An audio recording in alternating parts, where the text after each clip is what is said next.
I should tell us when we're live, right? It looks like it to me. All right. And here we go. Welcome to I Monetize should tell us Your when we're live, Message. Oh, right? I did this last time too. Hold on. I gotta It close looks this. like it to me. Okay. Back telling. Hello, and welcome to Monetize Your Message. I'm your host, Krystal Casey, and I'm so excited that you are here today. And I'm so honored to introduce our special guest, Miss Sharon. I don't even know how to pronounce your last name. Nobody does. It's Jakubecy. Jakubecy. It is quite phonetic, but everyone likes to mangle it. Awesome. Well, welcome, Sharon. I'm so excited to have you here. Go ahead and introduce yourself and tell us who you are, what you do, and who you serve. Thank you. I'm Sharon Jakubecy. I am a keynote speaker.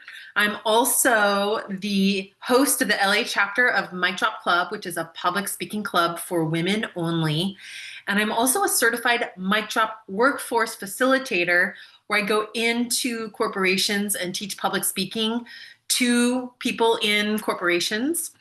My topic, what I really love to share about, is helping women to stop shrinking in high stakes, high earning situations so that they can take up space and use their voice and share their message. I love that. I love that. And I'm just going to start diving right into it. Oh. What does it mean to you to take up space? So there's Especially, different levels of taking up space. My career has been teaching a modality called Alexander Technique. And in that modality, I'm literally helping people with their physicality. Like when they'll come in here and stress and anxiety will have people shrinking themselves.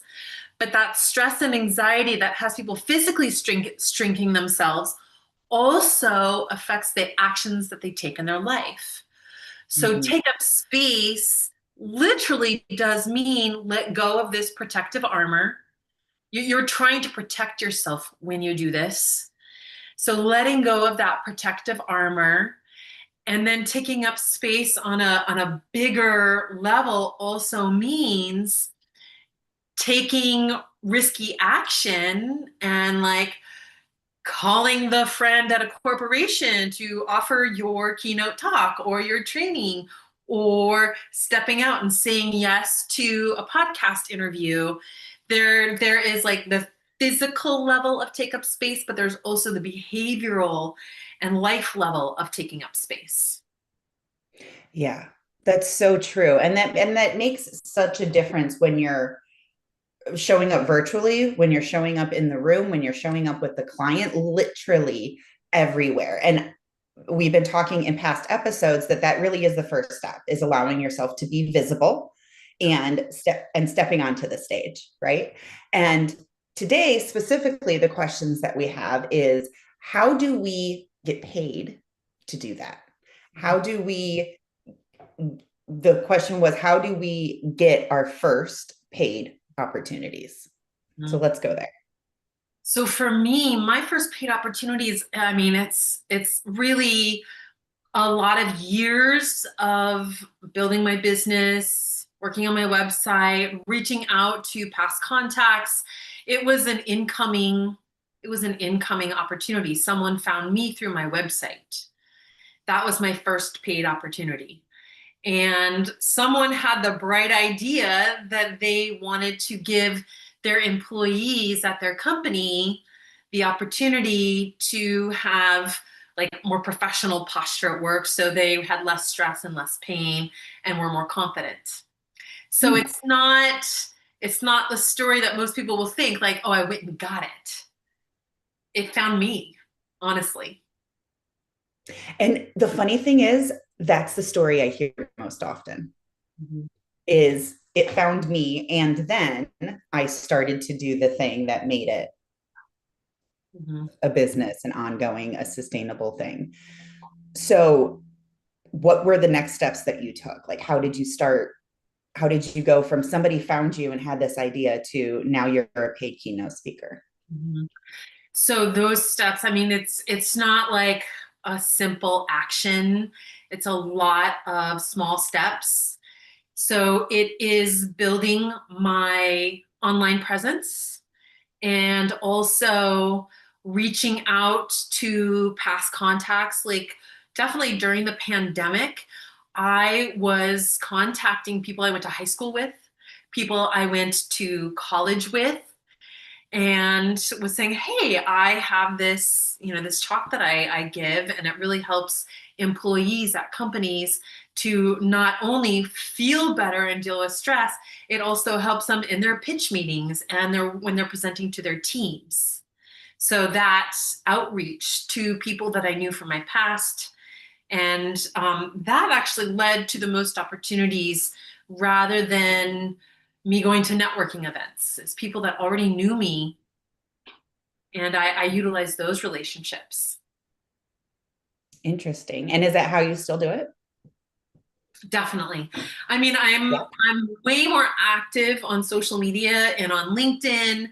So I'm also, reaching out to companies there and people in HR on LinkedIn. But I would say the most and the easiest opportunities come through people that are already in my network, that have already met me face to face, that I've spent time with. One woman I actually was a cheerleader with in high school. Oh, fun. So fun. And so what do? You just call them, you're like, hey, do you need a speaker? And this is what I charge? Or like, how do we get I, to, it's so much more relational than that. yeah. No, it's like talking about how's it going at your company? What are you noticing is a challenge for the people that you're working with? And then going into, well, I have a solution for that. And then Mm-hmm. talking about some of the statistics like absenteeism and presentism. People are not taking care of business while they're even at work because they're distracted by stress and pain. And then absenteeism, there's like hundreds of millions of dollars lost because of absenteeism due to stress. And right now is such a stressful time. So I really make it relational and conversational, almost to the point where then they're like, well, what do you offer? So they're asking me then because I'm building the foundation. Yeah.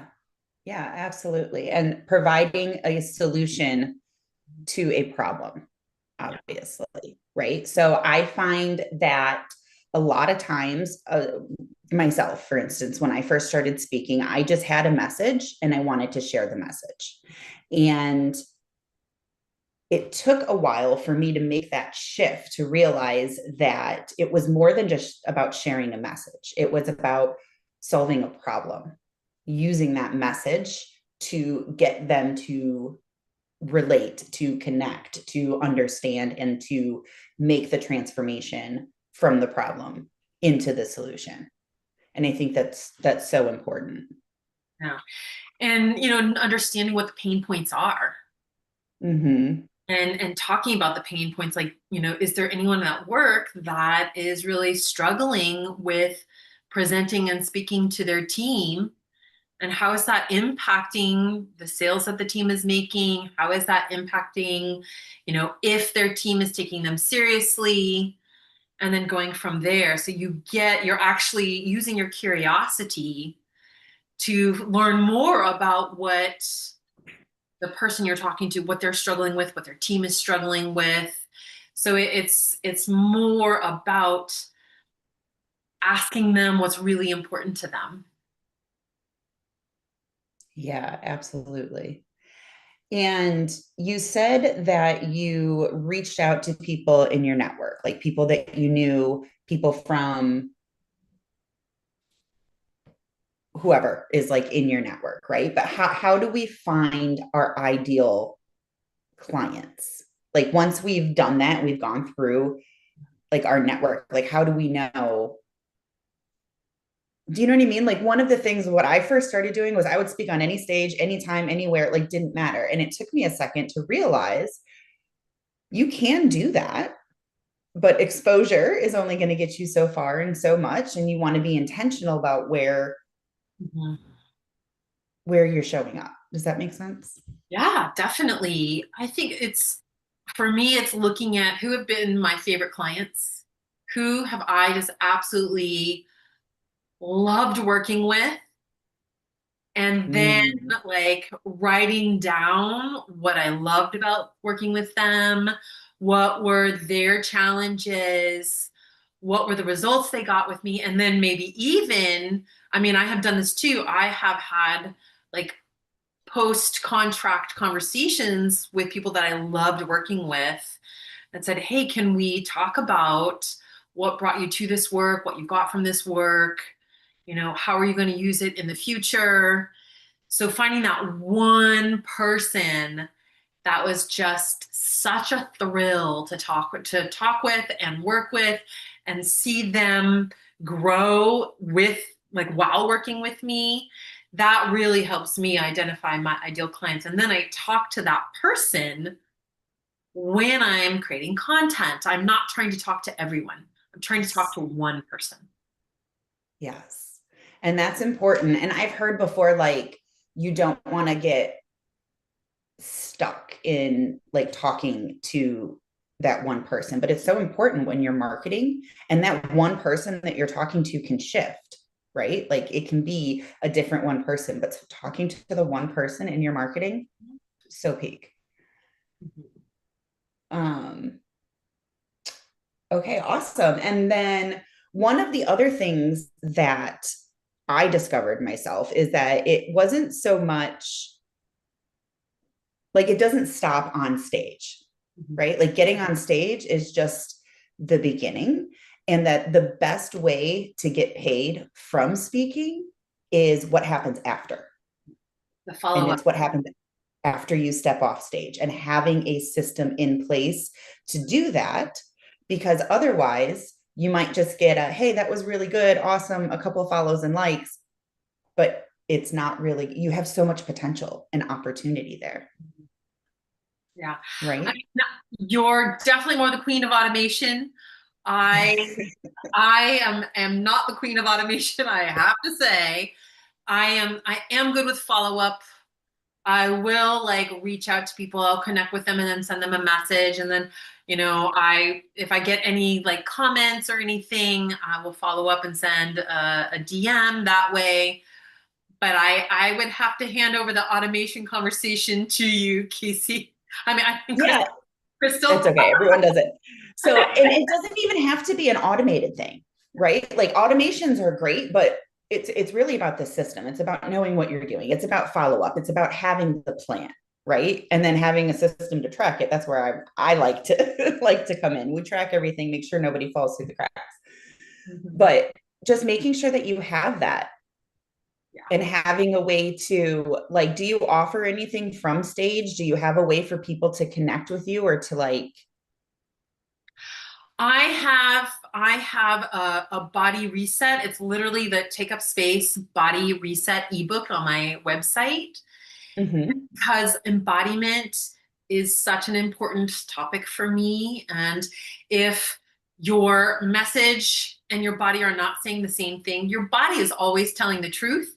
So in that free ebook that I offer on my website, that'll guide people through a process that brings their body on board with their message. Love it. So Love that's it. like my free gift. Awesome.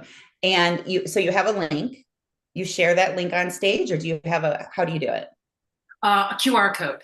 Yeah, QR love code. it. QR codes are Only amazing. that way. Definitely. Yeah. But I think that's really important and just having the mind for just the follow up in general.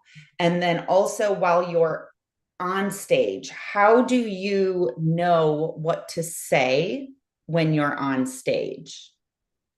Well, I have an outline of what I speak about. I don't have a completely scripted keynote talk. I have an outline, Mhm. and my slides sort of guide me through that. And before I was a keynote speaker, I was saying all of the same things to my individual clients. So it's not like I, stopped and created a whole new keynote that wasn't based on my experience. And I have stories that I tell that are like in my story bank. And so I'm not making it up on the spot. I have a framework from which I speak. And then from there, I mean, I'm such a social person. I love being on stage. I do not have any stage fright. I'm like, please, please take my picture. Please get me on stage. I love that place. So once I'm up there, I'm just telling stories and sharing my experience because I know there's going to be somebody that has gone through something similar to me. Yeah. Yeah, absolutely. And if you are on with us live, you are welcome to hop on or raise your hand, ask us questions, join the conversation at any time. I don't want to call anyone out, but you are always welcome to. So know that. Um, what was my next question? Um, so no, knowing how to, oh, so that was part of where I was going with that question was just sharing your message, which we were talking about before, is that there you want to have an intention beyond. We already talked about that. Mhm. Yeah. Solving the problem. And yeah, so what other tips do you have for people who are looking to get booked on stages or get paid to speak? Well, it is like your pipeline. Who's in your pipeline? How do you find more people in your pipeline? I have really utilized the messaging on LinkedIn, and oh, excuse me, there's a dog barking outside. And so I am offering. I've been offering LinkedIn Lives, and then following up with people through LinkedIn Live. Anybody that comments. Sorry, the dogs are going crazy right now. Anybody that comments, I follow up with them, and I ask them, would you like a link to another offering, so that I'm sort of keeping them like in my loop, Mm-hmm. and then working to get on the phone. And that's really tricky. That's not as easy these days. I don't think people really like to talk on the phone so much. Yeah, But I think like actually as people are more comfortable getting on a Zoom than they are on the phone, I'm pretty sure. that's interesting, isn't it? Yeah, yeah. It's like what we're familiar with. Like the phone, Mm-hmm. talking on the phone is like, no way. Yeah. You were talking about that though, the relationship part of it and building the connections and building your network. And that's part of what makes Mic Drop Club so amazing, right? Is that network and meeting people and collaborating, promoting each other, cross promoting each other. I think that networking and partnering up and collaborating is such a powerful way to market. It's so powerful when somebody else speaks to your brilliance. Yeah. Yeah, it's one thing if you say like, I am really great at this, you're gonna love it. And it's a Yep. whole other level when someone else is like, you need to meet Krystal and you need to learn about Krystal. She can totally help you with this situation. That feels Mm-hmm. completely different. You spoke about Mic Drop Club, and in LA, we meet quarterly. And the women, I wasn't able to be a part of this, but the women got together. They organized a separate event outside of club in order to shoot videos for their reels, for their speaker reels. So that's where connection also becomes so beneficial, is that you have we call them speaker sisters. You have speaker sisters, and not only do you, like, comment, share their posts, but they got together and organized this whole event that was like 3 hours long, and they all got video for their speaker reels. So So cool. finding your community, I like the word nest came to me, which was really interesting. Like you want to have your nest where you feel safe and you feel supported, you feel nourished. And definitely at Mic Drop Club, as the host, I feel so nourished and energized when we all get together. And that's my intention, that when women come, that they also feel so well taken care of. Because public speaking is perceived as like the biggest fear over death. Mm-hmm. And when you're practicing in a group of people that feel safe and you feel like you're well taken care of, you feel like you're supported, then it's easier to step outside of that like fear zone and stretch your comfort zone. Right. Right. Yes. Speaking can be a very isolating career choice until you're like on stage speaking and then you're with people. The rest of the time, it's like you're at home alone. So, yeah, having that community and that circle of women around you that you can call, I'm going to get together with a speaker sister in a couple weeks. And I think she's inviting. And to help keep you on track, like just being an author, a speaker, like a solopreneur in general, like we aren't meant to do anything in isolation, I don't believe. Many things. We're not meant to do many things in isolation, and building a business is one of them that is meant to be done in community with people who understand it, and it becomes so much easier that way too, and it becomes more fun. And when you have, I mean, that's just life, isn't it? So I think it's so important to have that community of people doing the same thing with the same goals. That's why we're hosting these. Yeah. And we can't really, because the title of your live is called Monetize Your Message. You can't develop your message in an echo chamber. Mm-hmm. Like it has to be within a community where people are like, ooh, yeah, I like that. Or like, oh, huh. I'm not feeling that. What is there another way you can say that? We can't develop our message, and we certainly can't monetize our message in an echo chamber. So true. So true. Well, Sharon, thank you so much for being here today. This was so fun.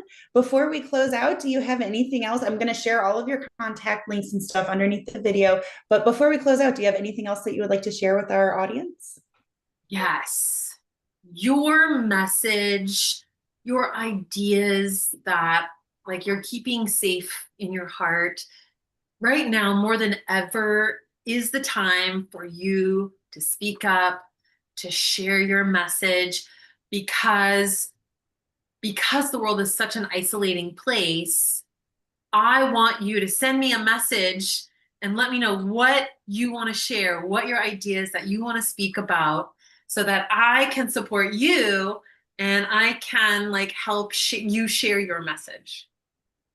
I love it. I love it. Thank you so much, Sharon, for being here. And thank you so much for watching. We'll be here again next week with Monetize Your Message.